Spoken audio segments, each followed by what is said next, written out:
ಬ್ರಿಟಿಷರ ಕಾಲದ ಅತ್ಯಂತ ಕ್ರೂರ ಜೈಲು ಅಂಡಮಾನ್ ಸೆಲ್ಯುಲಾರ್ ಜೈಲ್ ಅಥವಾ ಕಾಲಾಪಾನಿ ಜೈಲ್ ಅಂತ ಏನ್ ಕರಿತೀವಿ. ಆ ಜಾಗದಲ್ಲಿ ನಾನೀಗಿದ್ದೀನಿ ಅಂಡಮಾನ್ ಮತ್ತು ನಿಕೋಬಾರ್ ಐಲ್ಯಾಂಡ್ ನಲ್ಲಿ.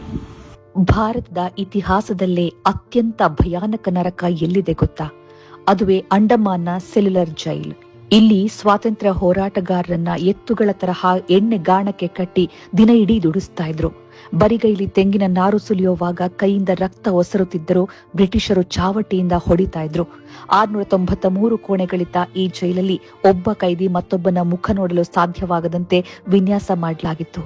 ಕೈದಿಗಳ ಕೈ ಮತ್ತು ಕಾಲುಗಳಿಗೆ ಭಾರವಾದ ಕಬ್ಬಿಣದ ಬೇಡಿಗಳನ್ನ ಹಾಕಲಾಗುತ್ತಿತ್ತು. ಎಷ್ಟೋ ತಿಂಗಳುಗಳ ಕಾಲ ಅದನ್ನು ಕಳಚುತ್ತಲೇ ಇರಲಿಲ್ಲ. ಶೌಚಕ್ಕೂ ಅದೇ ಬೇಡಿಗಳಲ್ಲೇ ಹೋಗಬೇಕಿತ್ತು. ಕೈದಿಗಳಿಗೆ ದಿನಕ್ಕೆ ಕೇವಲ 2 ಬಾರಿ ಮಾತ್ರ ಶೌಚಾಲಯಕ್ಕೆ ಹೋಗಲು ಅನುಮತಿ ಇತ್ತು. ಕೋಣೆಯ ಒಳಗೆ ಒಂದು ಸಣ್ಣ ಮಣ್ಣಿನ ಪಾತ್ರೆ ಇಡಲಾಗ್ತಾ ಇತ್ತು. ಅದನ್ನೇ ಬಳಸಬೇಕಿತ್ತು. ಸ್ವಚ್ಛಗೊಳಿಸೋದಕ್ಕೆ ಸರಿಯಾಗಿ ನೀರನ್ನು ಕೊಡ್ತಿರ್ಲಿಲ್ಲ. ಕುಡಿಯಲು ಸಮುದ್ರದ ಉಪ್ಪು ಮಿಶ್ರಿತ ನೀರು ಮತ್ತು ತಿನ್ನೋದಕ್ಕೆ ಹುಳುಬಿದ್ದ ರೊಟ್ಟಿ ಹಾಗೂ ಕಾಡು ಗಿಡಗಳ ಸೊಪ್ಪಿನ ಪಲ್ಯ ಕೊಡಲಾಗ್ತಾ ಇತ್ತು. ಪ್ರತಿಭಟಿಸಿದ್ರೆ ಬಾಯಿಗೆ ಕೊಳವೆ ಹಾಕಿ ಜಬರ್ದಸ್ತಿಯಾಗಿ ಆಹಾರ ತುರುಕ್ತಾ ಇದ್ರು. ಸುತ್ತಲೂ ಮೈಲಿಗಟ್ಟಲೆ ಹರಡಿರುವ ಬಂಗಾಳ ಕೊಲ್ಲಿಯ ಸಮುದ್ರ. ಇದರಿಂದ ತಪ್ಪಿಸಿಕೊಂಡು ಈಜಿ ದಡ ಸೇರೋದು ಇಂಪಾಸಿಬಲ್ ಆಗಿತ್ತು. ಅದಕ್ಕೆ ಬ್ರಿಟಿಷರು ಇದಕ್ಕೆ ಕಾಲಾಪಾನಿ ಅಂತ ಹೆಸರಿಟ್ಟಿದ್ದು. ಜೈಲಿನ ಸೈಕಲ್ ಚಕ್ರದ ತರಹ 7 ರೆಕ್ಕೆಗಳಿರೋ ವಿಚಿತ್ರ ಡಿಸೈನ್. ಮಧ್ಯದ ಟವರ್ನಲ್ಲಿ ನಿಂತರೆ ಸಾಕು, ಒಬ್ಬನೇ ಗಾರ್ಡ್ ಎಲ್ಲಾ 7 ರೆಕ್ಕೆಗಳ ಮೇಲೂ ನಿಗಾ ಇಡಬಹುದಿತ್ತು. ಆದ್ರೆ ಜೈಲೊಳಗಿರುವ ಕೈದಿಗಳಿಗೆ ಮಾತ್ರ ಬೇರೆ ಯಾರೂ ಕಾಣ್ತಿರ್ಲಿಲ್ಲ. ಪೆನ್ ಇರ್ಲಿಲ್ಲ, ಪೇಪರ್ ಇರ್ಲಿಲ್ಲ. ಆದ್ರೂ ಜೈಲಿನ ಗೋಡೆಗಳ ಮೇಲೆ 6,000 ಕವಿತೆಗಳನ್ನ ಕೆತ್ತಿದ ಆ ಕ್ರಾಂತಿಕಾರಿ ವೀರ ಸಾವರ್ಕರ್ ಇದ್ದಿದ್ದು ಇದೇ ಜೈಲಲ್ಲಿ. ಪ್ರತಿದಿನ ಎಣ್ಣೆಗಾಣದ ಕ್ರೂರ ಹಿಂಸೆ ಅನುಭವಿಸ್ತಾ ಇದ್ದ ಸಾವರ್ಕರ್ ಜೈಲಿನ ಮುಳ್ಳುಗಳು ಮತ್ತು ಉಗುರುಗಳಿಂದಲೇ ಗೋಡೆಗಳ ಮೇಲೆ ಕವಿತೆ ಬರಿತಾ ಇದ್ರು. ಬ್ರಿಟಿಷರು ಅದನ್ನ ಅಳಿಸುವ ಮುನ್ನವೇ ಜ್ಞಾಪಕದಲ್ಲಿಟ್ಟುಕೊಂಡು ಜೈಲಿಂದ ಹೊರಬಂದ ಮೇಲೆ ಪ್ರಕಟಿಸಿದ್ರು. ಅತಿ ದೊಡ್ಡ ಟ್ವಿಸ್ಟ್ ಅಂತಂದ್ರೆ ಅವರ ಸ್ವಂತ ಅಣ್ಣ ಬಾಬಾರಾವ್ ಕೂಡ ಅದೇ ಜೈಲಲ್ಲಿದ್ರು. 2 ವರ್ಷಗಳ ಕಾಲ ಇಬ್ಬರಿಗೂ ಆ ವಿಷಯವೇ ಗೊತ್ತಿರಲಿಲ್ಲ.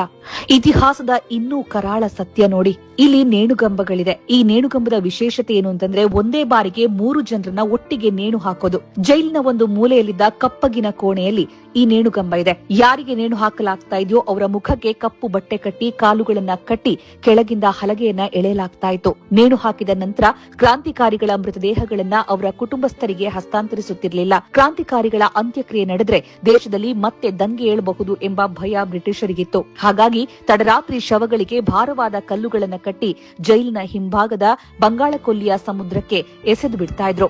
ಶವಗಳು ಸಮುದ್ರದ ಶಾರ್ಕ್ ಮೀನುಗಳಿಗೆ ಆಹಾರವಾಗ್ತಾ ಇದ್ವು. ವೀರ ಸಾವರ್ಕರ್ ಅವರಿಗೆ ಬ್ರಿಟಿಷ್ ಸರ್ಕಾರ ಬರೋಬ್ಬರಿ 50 ವರ್ಷಗಳ ಕಾಲ ಕಠಿಣ ಕಾರಾಗೃಹ ಶಿಕ್ಷೆ ವಿಧಿಸಿ ಅಂಡಮಾನ್ಗೆ ಕಳುಹಿಸಿತ್ತು. ಇತಿಹಾಸದಲ್ಲೇ ಒಬ್ಬ ವ್ಯಕ್ತಿಗೆ 2 ಜೀವಾವಧಿ ಶಿಕ್ಷೆ ವಿಧಿಸಿದ ಅಪರೂಪದ ಘಟನೆ ಇದಾಗಿದೆ. ಬ್ರಿಟಿಷರು ವೀರ ಸಾವರ್ಕರ್ ಅವರ ಮನೋಬಲ ಮುರಿಯಲು ಬಳಸಿದ ಅತ್ಯಂತ ಕ್ರೂರ ಐಡಿಯಾ ಏನಿತ್ತು ಗೊತ್ತಾ? ಸಾವರ್ಕರ್ ಅವರನ್ನಿಟ್ಟಿದ್ದ ಕೋಣೆಯ ಕಿಟಕಿಯಿಂದ ನೇರವಾಗಿ ನೇಣುಗಂಬ ಕಾಣಿಸ್ತಾ ಇತ್ತು. ಬ್ರಿಟಿಷರು ಬೇಕೆಂದೇ ಅವರನ್ನ ಅಲ್ಲಿ ಬಂಧಿಸಿದ್ರು. ಪ್ರತಿದಿನ ಬೆಳಗ್ಗೆ ಎದ್ದ ತಕ್ಷಣ ಸಾವರ್ಕರ್ ಕಣ್ಣಿಗೆ ಬೀಳ್ತಾ ಇದ್ದಿದ್ದೇ ದೇಶಭಕ್ತರನ್ನ ನೇಣು ಹಾಕುವ ಆ ಕರಾಳ ದೃಶ್ಯ. ಅವರ ಕಣ್ಣೆದುರೇ ಅವರ ಸಹ ಕ್ರಾಂತಿಕಾರಿಗಳನ್ನ ನೇಣಿಗೆ ಹಾಕಲಾಗ್ತಾ ಇತ್ತು ಮತ್ತು ಶವಗಳನ್ನ ಸಮುದ್ರದ ಶಾರ್ಕ್ ಮೀನುಗಳಿಗೆ ಎಸೆಯಲಾಗ್ತಾ ಇತ್ತು.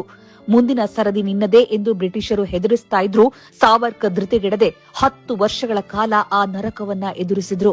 ಅಂಡಮಾನ್ನ ಈ ಜೈಲ್ನ ಒಂದೊಂದು ಕೋಣೆಯ ಕತೆ ಕೇಳ್ತಾ ಇದ್ರೆ ಕಣ್ಣಲ್ಲಿ ರಕ್ತವೇ ಬರುತ್ತೆ. ನಮ್ಮ ಸ್ವಾತಂತ್ರ್ಯ ಸುಮ್ನೆ ಬಂದಿದ್ದಲ್ಲ. ಇಂತಹ ಸಾವಿರಾರು ಹೋರಾಟಗಾರರ ರಕ್ತ ಮತ್ತು ಬಲಿದಾನದ ಮೇಲೆ ನಿಂತಿದೆ. ಅತಿ ಕ್ರೂರ ಶಿಕ್ಷೆ ಯಾವ ಮಾತಿಗೆ ಸಿಕ್ತಿತ್ತು ಗೊತ್ತಾ? ಯಾರಾದ್ರೂ ಒಂದೇ ಮಾತರಂ, ಭಾರತ್ ಮಾತಾ ಕಿ ಜೈ, ಜೈ ಹಿಂದ್ ಅಂತ ಹೇಳಿದ್ರೆ ಅವರನ್ನ ಅತ್ಯಂತ ಕ್ರೂರವಾಗಿ ಸಾಯಿಸಲಾಗ್ತಿತ್ತು. ಈ ಇಡೀ ಜೈಲನ್ನ ಕಟ್ಟಲು ಬಳಸಿದ್ದು ಭಾರತೀಯ ಕಾರ್ಮಿಕರನ್ನೇ.